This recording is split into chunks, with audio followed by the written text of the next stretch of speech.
Hello everyone, today we are going to start with the new topic that is ADHD. अब ADHD के बारे में हो सकता है बहुत लोगों ने सुना हुआ हो, जिनका वास्ता पड़ता है उनको जानकारी हो जाती है। तो ADHD असल में है क्या, या आमतौर पे पूछेंगे तो ADHD क्या है तो आपको सुनने को मिलेगा कि ये है attention deficit hyper activity disorder. यानी अटेंशन डेफिसिट मतलब अटेंशन बनाने में कुछ प्रॉब्लम है, अटेंशन नहीं बना पा रहे या फोकस नहीं कर पा रहे। आम भाषा में हम बोलते हैं कि बच्चा किसी बात पे फोकस नहीं कर पा रहा, कंसंट्रेशन नहीं बना पा रहा, किसी काम को ज़्यादा समय के लिए नहीं कर पा रहा। एंड हाइपर एक्टिविटी मतलब क्रियाशील होना, हाइपर एक्टिविटी मतलब कुछ ज़्यादा ही क्रियाशील है, या अति चंचलता। चंचल होना, हर बच्चा चंचल होता है, एक्टिव होता है, लेकिन अगर बच्चा बहुत ज़्यादा चंचल है then it may be termed as hyper activity. बाकी बचा डिसऑर्डर। डिसऑर्डर मतलब कोई ऐसी समस्या जो कि जीवन के कई पहलुओं को इम्पैक्ट करती है। आमतौर पे हम डिजीज बोलते हैं जिसमें किसी एक ऑर्गन में खराबी है या किसी एक ऑर्गन सिस्टम में खराबी है, लेकिन जो डिसऑर्डर हैं ये हमारे जीवन के कई पहलुओं को इम्पैक्ट करते हैं। तो अलग अलग पहलू क्या हुआ, जैसे फिजिकल है, इमोशनल है, सोशल है, बिहेवियरल है।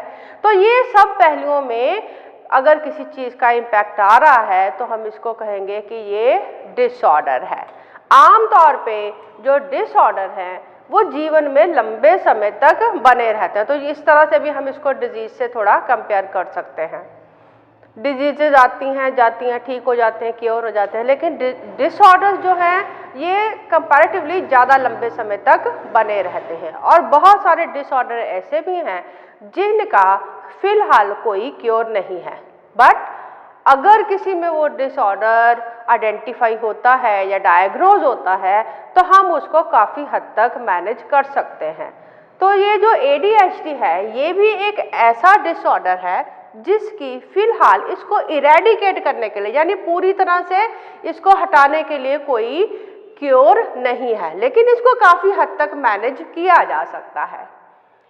और जहाँ तक इसकी हमें जानने की क्यों ज़रूरत है, या कितना पॉपुलर है, या कितने लोगों में ये पाया जाता है, अगर हम उसको थोड़ा जान लेंगे तो हमें ये चीज़ को समझने में थोड़ी ज़्यादा इंटरेस्ट होगा। क्यों?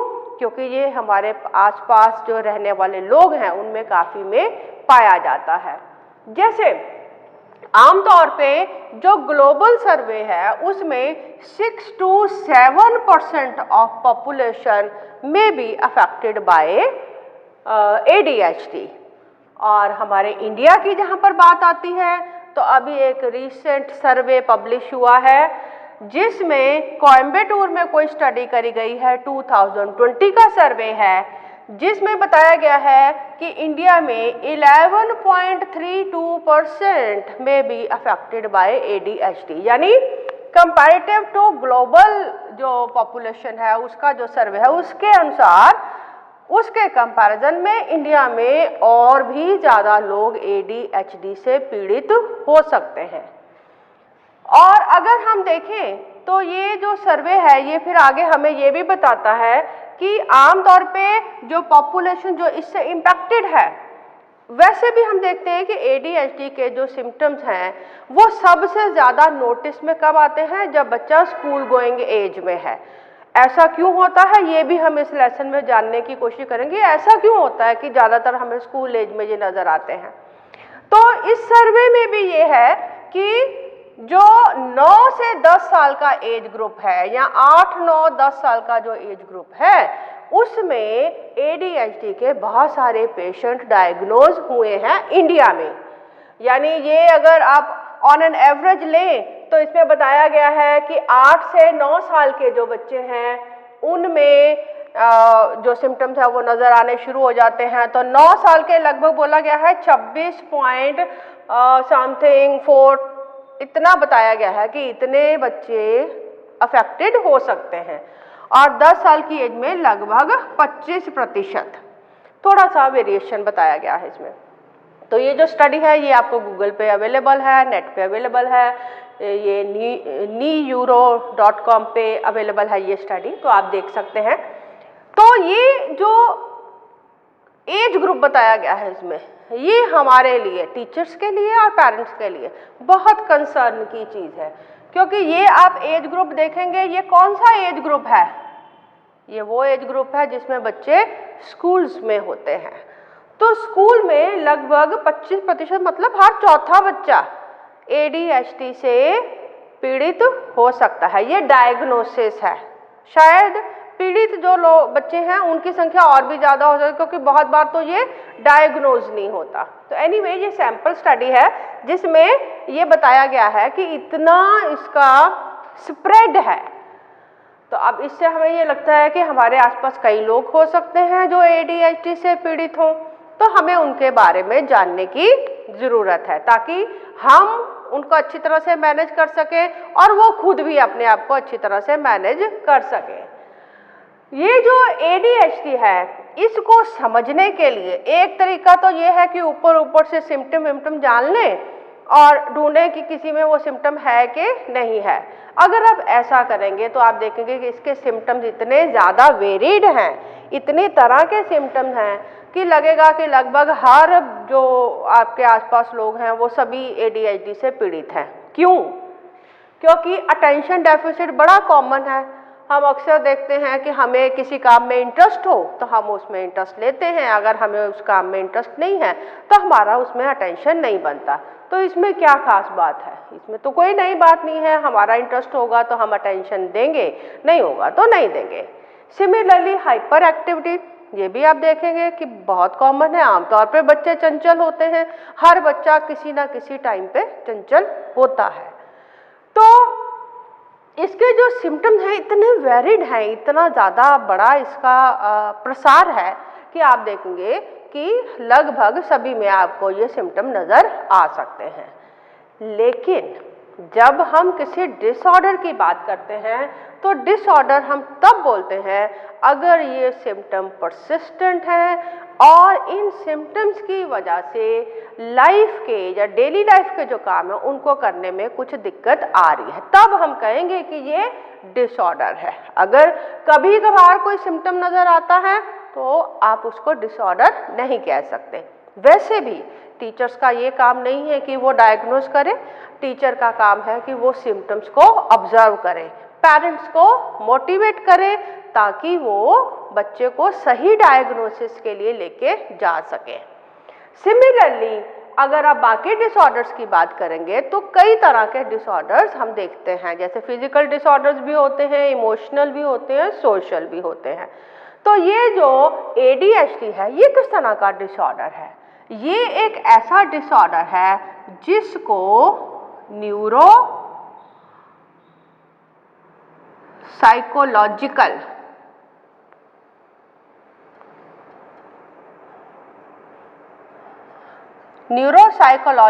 डिसऑर्डर माना जाता है। न्यूरोसाइकोलॉजिकल मतलब neuro means related to brain, brain के स्ट्रक्चर में या फंक्शन में कुछ चेंजेस हैं जिसकी वजह से इनका जो ब्रेन है टेक्निकली हम बोलते हैं it is wired differently, right?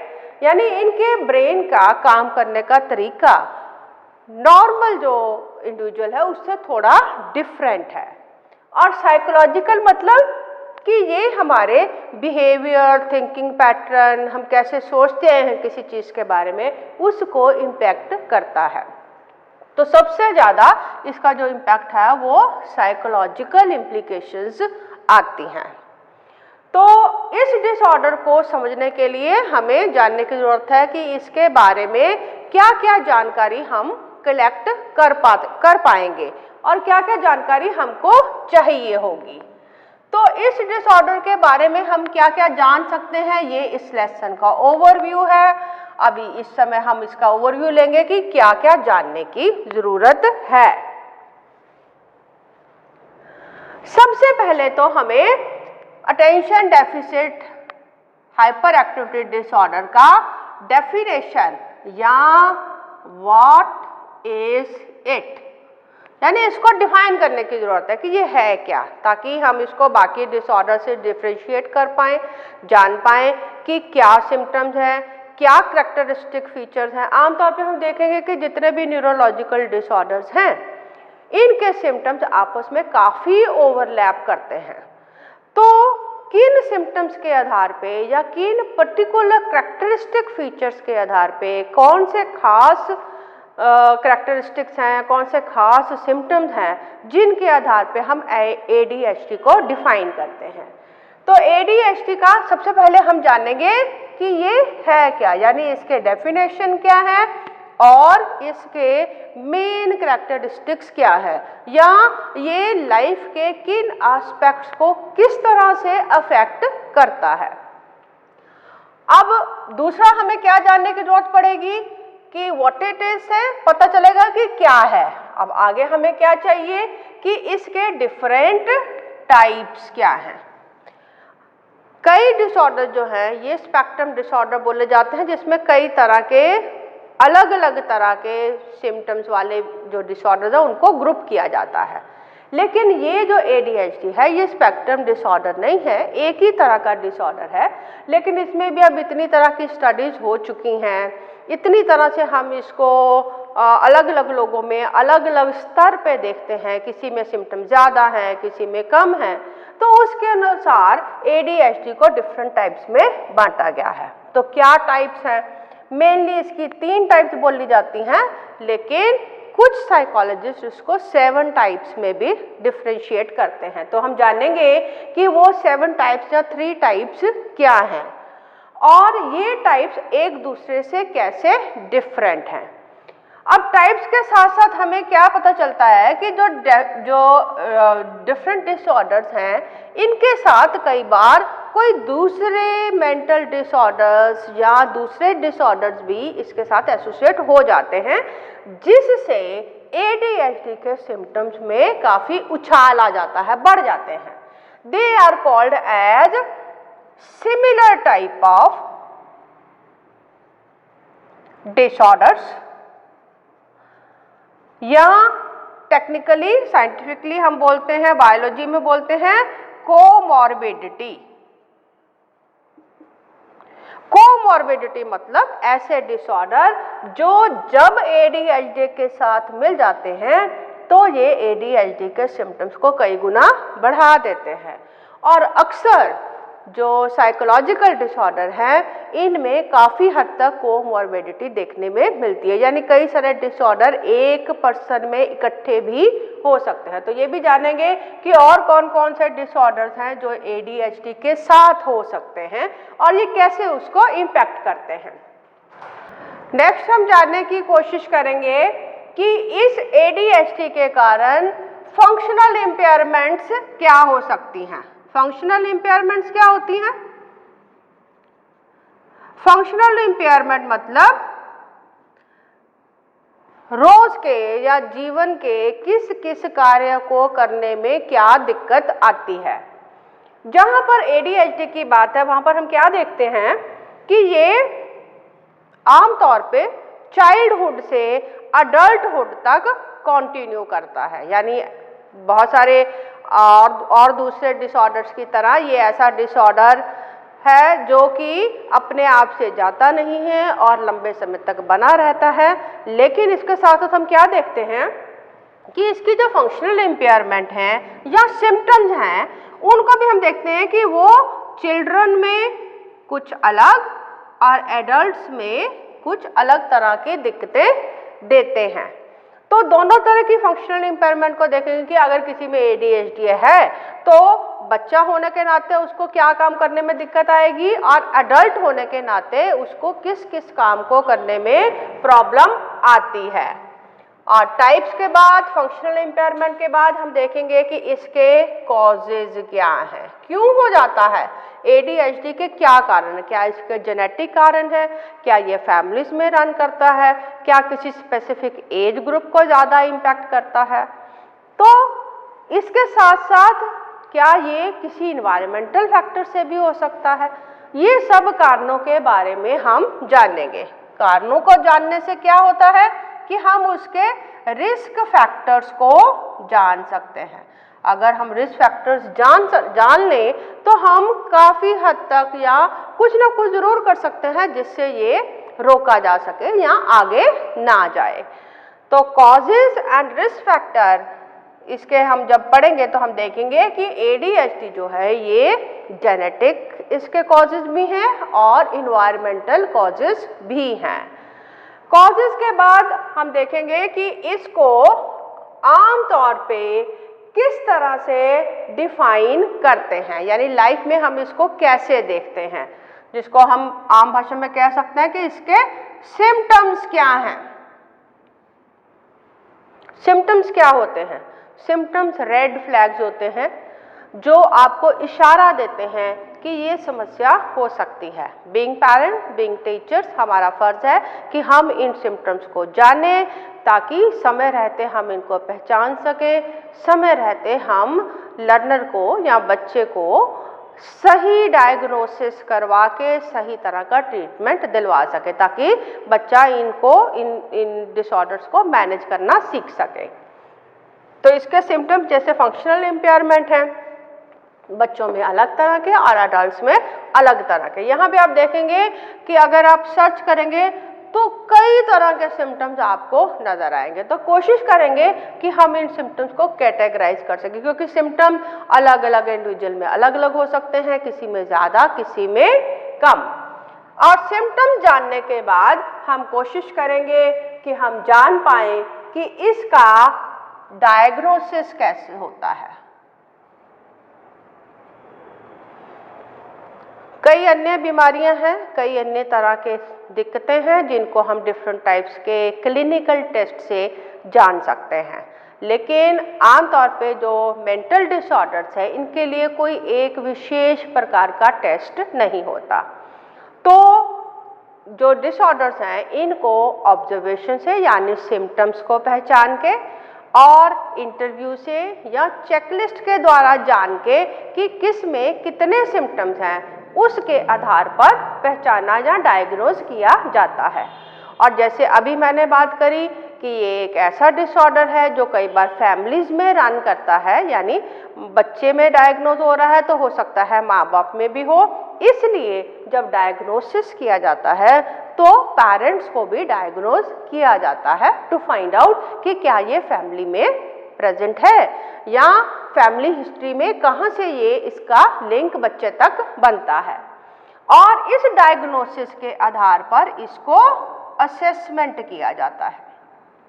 तो डिफरेंट टूल्स हैं डायग्नोसिस और असेसमेंट के, जिसमें चेकलिस्ट भी है, इंटरव्यू भी है और उसका एनेक्डोटल रिकॉर्ड्स भी हैं जो आमतौर पर स्कूल्स में मेंटेन किए जाते हैं। उसका कोई हिस्ट्री होगा बच्चे का, कोई रिकॉर्ड होगा। तो इस तरह से उन एपिसोड से या कब क्या हुआ इस चीज़ को अगर हम एपिसोडिक रिकॉर्ड रखें उसका, तो उससे ये डायग्नोसिस और असेसमेंट किया जा सकता है। हम देखेंगे कि जब हम असेसमेंट या डायग्नोसिस करते हैं तो हम देखते हैं कि वो जो सिम्टम्स हैं वो कितनी देर से बच्चे में नज़र आ रहे हैं। आमतौर पे ADHD के डायग्नोसिस के लिए 6 मंथ का टाइम लिया जाता है कि 6 महीने तक अगर कम से कम वो सिम्टम रहते हैं और अलग अलग परिस्थितियों में अलग अलग समय पे वो सिम्टम हमको दिखाई देते हैं, then it is considered as a valid symptom for the ADHD। लेकिन ये नहीं कि कभी बच्चा कोई आमतौर पे शांत रहता है, कभी कोई कारण हो गया, कभी कोई ऐसी सिचुएशन हो गई कि बच्चा ओवर एक्टिव हो गया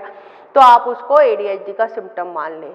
और ना ही ये है कि बच्चा आमतौर पे जो अटेंटिव रहता है लेकिन कभी कोई कारण हो गया, हेल्थ इश्यू हो गया, फैमिली प्रॉब्लम हो गई, कोई सब्जेक्ट उसको समझ में नहीं आ रहा, उसकी वजह से इनअटेंटिव हो जाता है। वैसे किसी का माइंड किसी और एक्टिविटी में इन्वॉल्व होने के कारण ओवरराइड हो जाती हैं इमोशंस, तो उससे भी इनअटेंटिवनेस हो जाता है।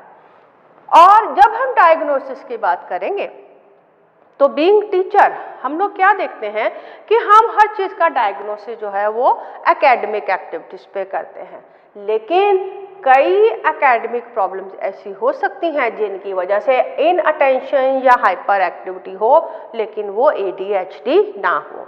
यानी डायग्नोसिस देखेंगे तो ये भी देखेंगे कि क्या क्या सिम्टम्स हैं जिनके आधार जिन पे हम सिर्फ उन सिम्टम्स के आधार पे हम उसको ADHD नहीं कह सकते। और डायग्नोसिस कर लेंगे तो उसके बाद हम जानेंगे कि इसका जो है वो ट्रीटमेंट क्या है।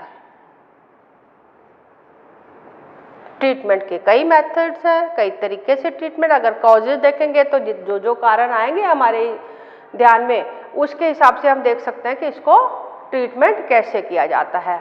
कुछ डाइट का भी रोल है, कुछ इन्वायरमेंट का रोल है, कुछ मेडिकेशंस अवेलेबल है, कुछ थेरेपीज अवेलेबल हैं जिनके इस्तेमाल से हम ADHD को कंट्रोल कर सकते हैं। तो ये हमारे पास एक टोटल जो है वो ओवरव्यू आ जाता है। और ये सब जो चीज़ें हैं ये टीचर के लिए या पेरेंट के लिए क्यों इम्पॉर्टेंट है, यानी इनकी एजुकेशनल इम्प्लीकेशंस क्या हैं। डायग्नोज हो रहा है, डायग्नोसिस साइकोलॉजिस्ट का काम है, ट्रीटमेंट डॉक्टर्स का काम है। तो टीचर और पेरेंट का रोल कहाँ है? टीचर का रोल और पेरेंट का रोल है कि वो सिम्टम्स को पहचाने और अगर डायग्नोज होता है कि इसको ADHD है तो वो एजुकेशन में बच्चे को कैसे हेल्प करें। So this is an important part for teachers. Symptoms को जानना, उनको पहचानना, बच्चे को डायग्नोसिस के लिए भेजना ताकि कुछ ट्रीटमेंट उसको दिया जा सके। जहाँ तक ADHD का सवाल है इसमें मेडिकेशंस काफ़ी सक्सेसफुल हैं। तो ये जो टीचर का जो रोल है वो कहाँ पर है? सिम्टम पहचानने में और एजुकेशनल इम्प्लीकेशंस देने में। अब जब मैंने ये सब बातें करी तो उसमें हमें ये पता चलता है कि ADHD का ब्रेन की वर्किंग के साथ प्रॉब्लम है। और जहाँ पर इसके सिम्टम्स की हम बात करेंगे तो हम देखेंगे कि इन बच्चों को बहुत दिक्कत आता है कुछ स्पेसिफिक प्लानिंग करने में, किसी काम को एग्जीक्यूट करने में, इंस्ट्रक्शंस को समझने में, कई बार लैंग्वेज की इंस्ट्रक्शंस को समझने में इनको प्रॉब्लम आती हैं। तो इनको एग्जेक्टिव फंक्शंस कहा जाता है। आमतौर पे हम ये वर्ड्स कहाँ सुनते हैं? एग्जेक्टिव्स कंपनीज में होते हैं जो दूसरों से काम करवाते हैं। तो जरूरी नहीं कि बच्चे ने एग्जेक्टिव बनना हो तभी उसको एग्जेक्टिव फंक्शंस चाहिए। एग्जेक्टिव फंक्शंस हमको डेली लाइफ के कामों को प्लान करने में और अपने प्लान को एग्जीक्यूट करने में हेल्प करते हैं। तो इनको समझने के लिए कि ये एग्जेक्टिव फंक्शंस क्या हैं और क्यों इम्पेयर्ड होते हैं, इतना इम्पेयरमेंट ADHD में एग्जेक्टिव फंक्शंस का क्यों है, इसको जानने के लिए हमें ADHD की न्यूरोलॉजी जानने की ज़रूरत पड़ेगी। यानी ब्रेन कैसे काम करता है, क्या दिक्कत आ जाती है ब्रेन में जिससे executive functions they are impaired. तो इसके ऊपर भी मैं थोड़ा ओवरव्यू दूंगी। और इसके बेसिक्स के लिए ज़रूरी है कि आपको पता हो कि ब्रेन कैसे फंक्शन करता है या न्यूरोलॉजी क्या है। इसके ऊपर काफ़ी सारी वीडियोस मेरी अवेलेबल हैं, आप पढ़ के थोड़ा सा बेसिक नॉलेज आप गेन कर सकते हैं। आप कर लेंगे तो आपको ये समझने में आसानी होगी।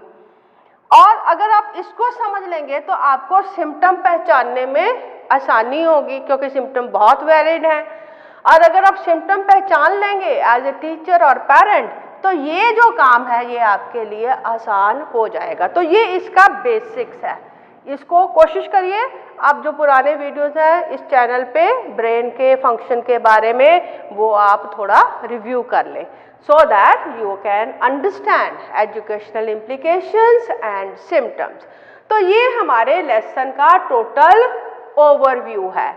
जिससे हम इसको अच्छी तरह से समझ पाएंगे। नॉट ओनली सिम्टम, ऊपर ऊपर से नहीं, पूरा आप बेसिक नॉलेज लेंगे तो आप ज़्यादा अच्छी तरह हेल्प कर पाएंगे। अब अगले पार्ट में हम शुरू करेंगे कि व्हाट इज इट, यानी ADHD है क्या।